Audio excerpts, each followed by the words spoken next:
ছেলে সরকারি চাকরি পেয়েছে, তাই রাজ্য সরকারের বাংলার বাড়ির প্রথম কিস্তির টাকা ফেরত দিয়ে দিলেন বাবা। পূর্ব মেদিনীপুরের নন্দীগ্রাম।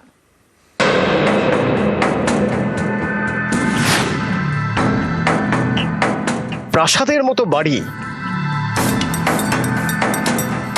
বাড়িতে ঢোকার মুখে সাজানো বাগান। এই পেল্লায় বাড়ি পূর্ব মেদিনীপুরের কাঁথি পুরসভার 21 নম্বর ওয়ার্ডের তৃণমূল কাউন্সিলর সন্দীপ জানার। অভিযোগ, এত বড় বাড়ি থাকা সত্ত্বেও তিনি আবাস যোজনার টাকা নিয়েছেন। শুধু নিজের নামে নয়, স্ত্রী এবং দাদার নামেও টাকা নিয়েছেন বলে অভিযোগ। পূর্ব মেদিনীপুরেরই নন্দীগ্রামে আবার অন্য ছবি। ছেলে রেলে চাকরি পেয়েছেন, তাই রাজ্য সরকারের বাংলার বাড়ি প্রকল্পের প্রথম কিস্তির টাকা ফেরত দিয়ে দিলেন বাবা। নন্দীগ্রাম 2 বিডিও অফিসে গিয়ে। আমার ছেলে যেহেতু রেলের একজন চাকরিজীবী হয়েছে, ওই কারণে ওই টাকাটা আমি ফেরত দিচ্ছি। 60,000 টাকা প্রথম কিস্তি পেয়েছিলাম। বাড়ির টাকা কার নামে এসেছিল? ছেলের নামে? ছেলের নামে আসতাম। সুব্রত মণ্ডল আমার ছেলে, ওনার নামে আসতাম। উনি চাকরি করে বলেই আমি টাকা ফেরত দিচ্ছি। নন্দীগ্রাম 2 নম্বর ব্লকের ঘোলপুকুরিয়া। এখানকার বাসিন্দা সুব্রত মণ্ডল বছর দিনেক আগে আবেদন করেন, এরপর রেলে চাকরি পান। সম্প্রতি তার ব্যাংক অ্যাকাউন্টে ঢুকে বাংলার বাড়ি প্রকল্পের প্রথম কিস্তির 60,000 টাকা। এরপরেই সরকারি টাকা ফেরতের সিদ্ধান্ত। শুক্রবার নন্দীগ্রাম 2 এর বিডিওর কাছে গিয়ে টাকা ফেরত দেন সুব্রত মণ্ডলের বাবা। এটা একটা খুব ভালো বার্তা সমাজের ক্ষেত্রে।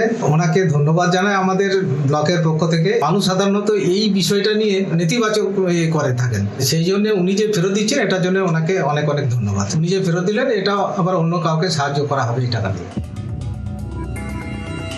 নন্দীগ্রাম থেকে ক্যামেরায় অতনু জানার সঙ্গে সুজিত ভৌমিক, নিউজ 18 বাংলা।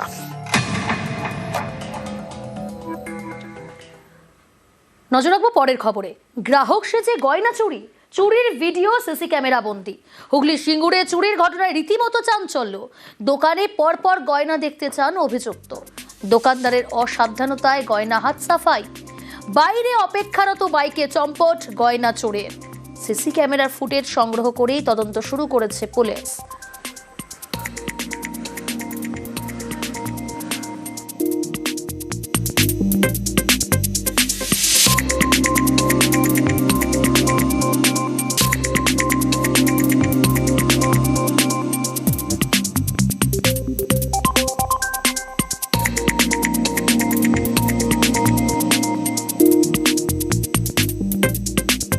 প্রথমে একটা কাস্টমার আসে, এসে ঢুকে একজোড়া রিং জিজ্ঞাসা করে, রিংটা দেখায়। রিংয়ের পর বললেন একটু ভারী জিনিস।